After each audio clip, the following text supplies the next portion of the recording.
Estos componentes rectangulares, ¿sí?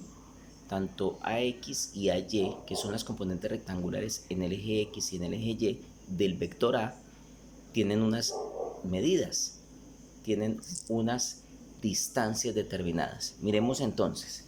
Por ejemplo, AX tiene un valor y es lo que mide desde este punto hasta este punto. Y AY tiene un valor que es lo que mide desde este punto hasta este punto. ¿Sí? Esos son los vectores, ¿sí? Los componentes rectangulares de ese vector, perdón.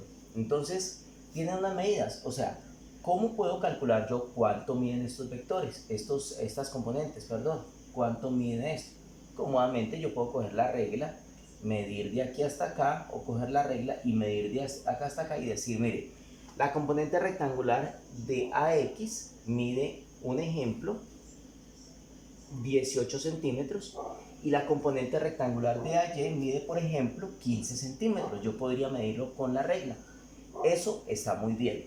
Pero entonces aquí vamos a aprender cómo medir esas componentes rectangulares, pero de una forma geométrica y apoyados en nuestra trigonometría, nuestras bases trigonométricas. Muy bien, entonces observemos una cosa.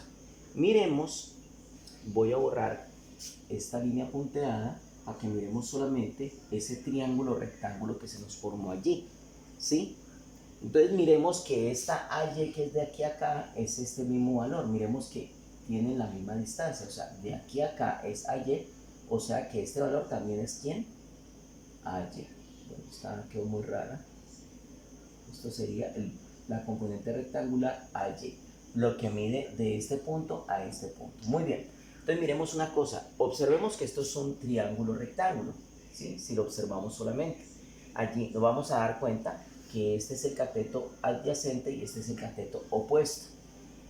Si ustedes recuerdan su trigonometría, ahora que estamos viendo identidades trigonométricas, nos vamos a dar cuenta que en un triángulo rectángulo el valor del cateto adyacente corresponde a la medida del coseno de este ángulo teta y que la medida del cateto opuesto de un triángulo rectángulo corresponde a la función seno, ¿sí? Entonces, ¿cómo puedo calcular yo AX de forma geométrica o trigonométricamente hablando?